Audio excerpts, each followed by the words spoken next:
Hay muchas personas que conocieron de cerca a Gabo en diferentes circunstancias y algunas de ellas tienen historias absolutamente fascinantes que vale la pena traerlas a nuestro programa. Tenemos un par de invitados maravillosos que conocen mucho de la historia de Gabriel García Márquez. Son personas que obviamente han estado dentro de muchos de los contextos del legado que nos ha dejado. Una es una periodista, otro es un abogado. Vamos a recibirlos con un aplauso a Alejandra Buitrago y a Iván Acuña, que están en las mañanas con uno. Bienvenidos. Alejandra, bienvenida. Hola, Iván, gracias por estar con nosotros. Buenos días, qué delicioso estar aquí en este Si espacio. Alejandra me permite, yo voy a poner en este momento... Pero sostenga lo que se Esto es suelta un obviamente poquito. ya... Historia patria. Sí, historia patria, y esto es una fotografía que si Alejandra es tan amable nos la pone en relación, en contexto, ¿de qué se Es trata? el momento en que me encuentro con Gabriel García Márquez. Yo trabajaba en el noticiero TV Hoy y le digo que si me da una declaración para TV Hoy, y él dice que no va a hablar ante los medios de comunicación, que él venía muchísimo como en secreto a Colombia para no llamar tantísimo la atención y que él no iba a hablar.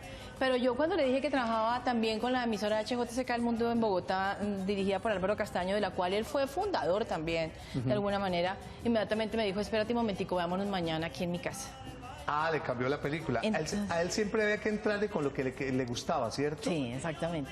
Y entonces así fue, me puso una cita en medio de los trancones de Bogotá, le llegué unos minutos tarde y me dijo, lamento mucho, pero solamente 2 mujeres me han hecho esperar en mi vida, No me diga. que son mi mujer y usted. Y si quiere que yo le dé la entrevista, tiene que irse conmigo en el carro para donde yo voy, y yo le voy a hablar, y la entrevista ocurrió dentro del carro de él y fue tan mágica como realmente lo que nosotros hemos visto en la literatura de Gabriel García. ¿Cuánto duró ese trayecto en el carro hasta el punto donde tenía que llegar? 35 minutos, más o 35 menos. minutos. Descríbela un poquito, eso fue aquí en Bogotá, ¿no? Fue aquí en Bogotá, fue por la 90 y pico. Íbamos hacia la revista Semana, él tenía una cita con Felipe López. Sí. Y entonces cuando ya él quería, como que ya íbamos llegando, entonces le dijo al conductor, date unas vueltas más, date unas vueltas más. No tome atajos, busque los trancones para que se demore ¿Qué más. año fue? ¿Qué año fue? Discúlpame. En 1990. No había tanto trancón. Había, pero no tanto. Sí, pero entonces él pidió que diera más vueltas para que pudiéramos seguir hablando, que estábamos hablando de literatura. Muy rico porque de alguna manera yo fui educada por Álvaro Castaño Castillo, que fue como ese núcleo de amigos de Gabo tan importantes, y la conversación fue muy deliciosa. Qué bueno. Nos vas a hablar ahorita detalles de esa linda entrevista, porque también queremos saludar al doctor Iván Acuña, que nos acompaña en el día de hoy. Iván, gracias por estar en las mañanas con uno. Claro, Hernán. Saludos también y buenos días. Muy bien. Iván, ¿qué cercanía estuviste con Gabriel García Márquez? Bueno, yo fui el abogado de una de las protagonistas de su novela Crónica de una muerte anunciada, de Ángela Vicario. Ángela Vicario fue la mujer que devolvieron, según la historia contada por García Márquez en Crónica de una muerte anunciada, la noche de bodas. ¿Ah, sí? Porque no fue encontrada virgen. El nombre de ella, el nombre real, se llamaba Margarita Chica Salas. Esa historia sucedió efectivamente en el año 1954 en una población del sur de Sucre, donde vivió García Márquez buena parte de su infancia. Sucede esa historia, García Márquez produce el libro alrededor de unos 30 años después. Y esta mujer, digamos, es el eje central de esa novela. Ángela Vicario se llamaba en la novela, el nombre real era Margarita Chica Salas. Yo tuve el honor de haberla representado judicialmente cuando se demandó a la revista que, digamos, anunció los nombres reales de los protagonistas de esa novela. Entonces señaló, por ejemplo, que Ángela Vicario en la vida real se llamaba Margarita Chica Salas. Que los hermanos gemelos que señala García Márquez en Crónica de una muerte anunciada, que se llamaban Pedro y Pablo Vicario, hermanos de Ángela Vicario, Sí. en la vida real se llamaban Víctor y José Manuel Chica Salas, hermanos de Margarita Chica Salas, que ellos en la novela, conjuntamente, como hermanos gemelos, son quienes le producen la muerte a Santiago Nazar, que es el causante de la defloración de la pérdida de la virginidad de Ángela Vicario en la novela. Pero digamos, lo más importante de destacar es algo que yo encontré porque me tocó leer releer con mucho cuidado esa novela Crónica de una muerte anunciada. Y encontré algo para mí muy importante. Es una novela muy anticlerical. Si uno mira, los nombres de la novela son casi todos nombres bíblicos. ¿Nombres qué, perdón? Bíblicos. Ajá. Ángela, Vicario, estos son, digamos, nombres y Claro. contenido bíblico. Pedro y Pablo, Vicario. Ajá. Santiago Nazar, Santiago es un nombre bíblico. Bayardo San Román, que es la persona que se casa con Ángela Vicario y que la devuelve la noche de bodas, también un nombre bíblico. Y en general, todos los nombres que usa Gabriel García Márquez en Crónica de una muerte anunciada son nombres bíblicos. Pero hay un mensaje importante detrás de esa novela. Es decir, toda la tragedia que ocurre en Crónica de una muerte anunciada se da por una razón. ¿Por cuál? Porque la mujer no es encontrada virgen en la noche de bodas. La devuelven y a raíz de eso se produce la tragedia de la muerte del causante de la defloración de Ángela Vicario. Hay una cosa que se resalta mucho en el libro, que dice García Márquez en el libro: lo que no le perdona a la gente a Ángela Vicario es que se hubiera vestido de blanco, se hubiera casado de blanco, que es un símbolo de pureza. Y cómo así que engañó a todo el mundo vistiéndose de blanco.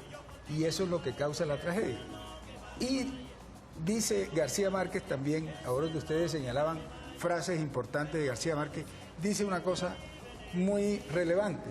Dice que cuando el juez hace la investigación, muchos años después, sobre la muerte de Santiago Nazar, sí. dice a pie de página, pone a pie de página una nota importante que dice: dadme un prejuicio y moveré el mundo. Dadme un prejuicio y moveré el mundo. Aquí lo que se releva es que hay un mensaje religioso en relación con la virginidad. O sea, quien señala que la mujer debe ir virgen al matrimonio es la Iglesia Católica. Por eso él incluso hace una especie de ridiculización del obispo, que además le pone un nombre curioso que se llamaba el obispo Amador. Y ¿Amador? Era el padre Amador era el obispo y era la única persona que Ángela Vicario, según la novela, visitaba a solas. Entonces deja un gran interrogante sobre esas visitas que Ángela Vicario le hace al obispo Amador en la novela. Entonces, digamos que el prejuicio religioso relacionado con la virginidad es lo que ocasiona una gran tragedia en esa novela. Y Gabriel García Márquez fue muy cercano a la persona real, a Miguel, que él apareció, aquí tengo un artículo del Tiempo, Miguel Reyes, que es el sobreviviente de Crónica de una muerte anunciada, que fue la persona que se casó con Ángela, que es el nombre real, no, ese es el nombre del libro. Margarita Chica Salas, el nombre con real. Margarita, y él ahí cuenta que la historia no se contó completamente real o como sucedió. Él dice que antes del matrimonio él habla con ella y le comenta que ya no se quiere casar, pero que los hermanos, según cuenta Miguel, lo obligan, le dicen que si no se casa con ella porque ya hay un compromiso, lo asesinan. Él se casa y en el momento de la luna de miel se da cuenta de que esta mujer no es virgen y por eso la devuelve a sus padres, la deshonra, la golpea, si no estoy mal. Y la maltrata. La terriblemente. maltrata, le dice unas palabras muy feas y ahí es cuando los hermanos van y buscan a la persona que fue la causante de todo. Pero tal vez aquí una de las cosas interesantes en todo este tema de esta comparación de un hecho judicial frente a una novela es que Gabriel García Márquez precisamente decía: no hay en mis novelas una sola letra que no esté basada en la realidad. Pero lo que es importante de Gabriel García Márquez y lo que lo hace inmortal de alguna manera es que es la literatura, es la palabra, es la manera como él cuenta la historia, porque con seguridad el proceso judicial que conoció el doctor Iván no tiene realmente todos esos matices ni esa narrativa que viene a poner Gabo en el solo hecho de cambiar el nombre de los personajes, en el solo hecho de contar la historia con todo este tamiz por debajo de toda esta discriminación a la mujer, ya empieza a poner en evidencia una historia y todo un planteamiento literario y conceptual. Yo quisiera leerles un poco sobre la historia, es que es muy interesante. Pedro Vicario volvió a retirar el cuchillo con su pulso fiero de Matarife y le asestó un segundo golpe casi en el mismo lugar. Lo raro es que el cuchillo volvía a salir limpio, declaró Pedro Vicario, el instructor. Le había dado por lo menos 3 veces y no había una gota de sangre. Santiago Nazar se torció con los brazos cruzados sobre el vientre. Después de la tercera cuchillada, soltó un quejido de becerro y trató de darles la espalda.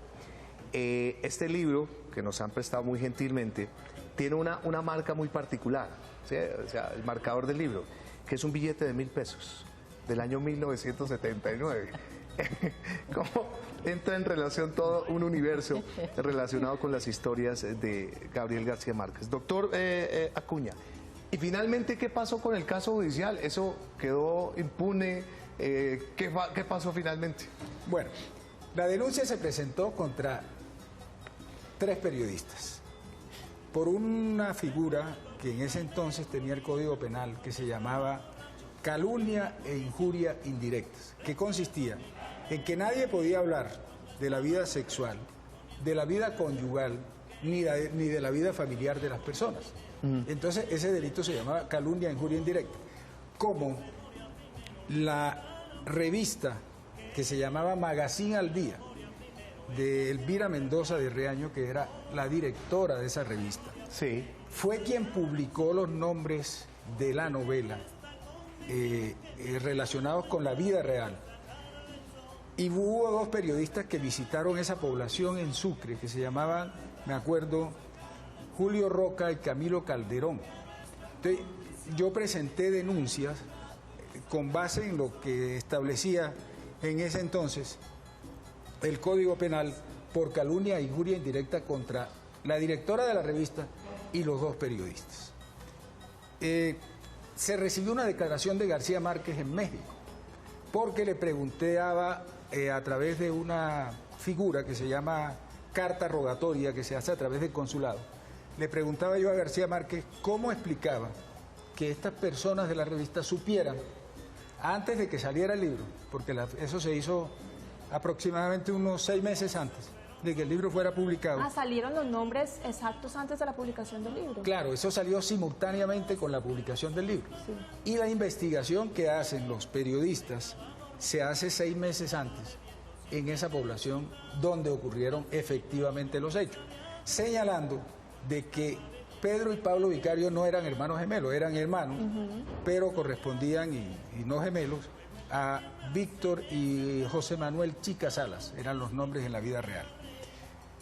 Finalmente, el tribunal, después de la declaración de García Márquez, que dijo, yo no puedo explicar cómo ellos averiguaron eso, porque yo envío los borradores a la editorial y yo no sé, o sea, hay algo ahí que realmente no encaja porque Que al cuento le falta un pedazo. Claro. Pero es que yo creo que en el fondo lo que es importante aquí es que cuando una historia entra en contacto con el cerebro, con la mente de un creador de las dimensiones de Gabriel García Márquez, pues ya deja de ser esa historia que era y se convierte en toda una creación literaria que no puede tener acceso a los estrados judiciales. Yo creo Un que realismo mágico, como sí, lo ahí llamaba automáticamente Gabriel entra García toda la creatividad de un literato, de un hombre que tiene una creación y que es lo mismo que la historia del náufrago. Y lo que él dice, no existe en mi literatura una sola línea que no esté basada en la realidad. Claro. Pero claro, él hace toda una recreación y hace toda una nueva pieza. Con una adición, y ustedes me corregirán, él era periodista. Era una Claro. persona que vivía de la noticia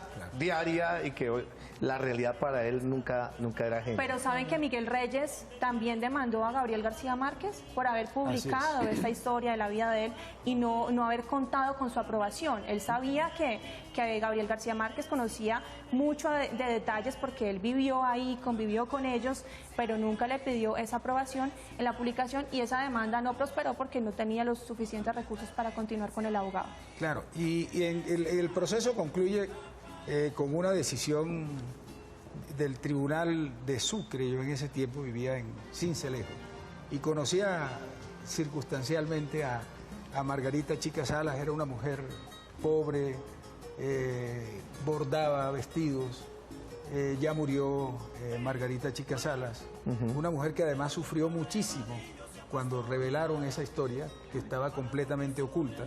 Ella salió del anonimato digamos, con que la gente conociera su tragedia, porque finalmente se convirtió en una tragedia.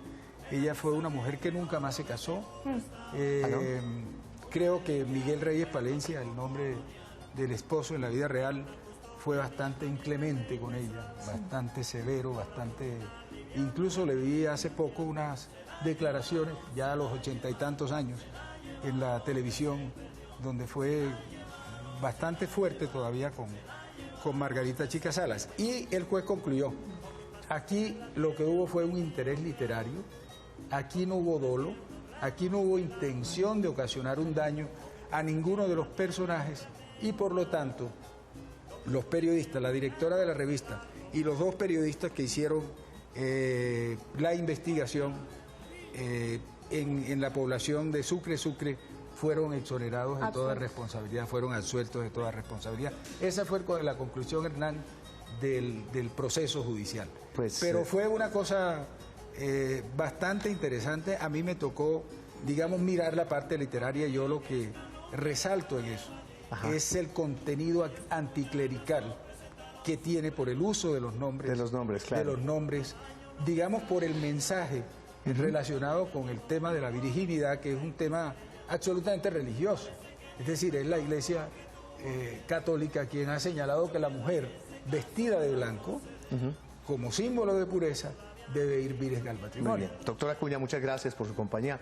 Angelita, con esta foto, pues obviamente yo creo que hay muchas personas que les gustaría conocer un poco más sobre la historia, sobre tu acercamiento con Gabriel García Márquez. ¿Hay un correo o unas redes sociales donde la gente puede participar contigo? Sí, básicamente el mío, ¿no? alejandrabuitrago@gmail.com, es el mismo que está en el Facebook. En el Facebook, para las personas que estén interesadas de pronto en compartir contigo sí, experiencias de Gabriel García Márquez. Es importante porque realmente tiene muchísimo de lo que constituyó como las bases literarias de Gabriel García Márquez a nivel de poesía, ¿no? Que eso no se tiene como muy claro en la biografía en general de Gabriel García Márquez. Bolas, Mónica. Señor. Ángela Vicario, la hermosa muchacha que se había casado el día anterior, había sido devuelta a la casa de sus padres porque el esposo encontró que no era virgen. Sentí que era yo la que me iba a morir, dijo mi hermana, pero por más que volteaban el cuento al derecho y al revés, nadie podía explicarme cómo fue que el pobre Santiago Nazar terminó comprometido en semejante enredo. Crónica de una muerte anunciada.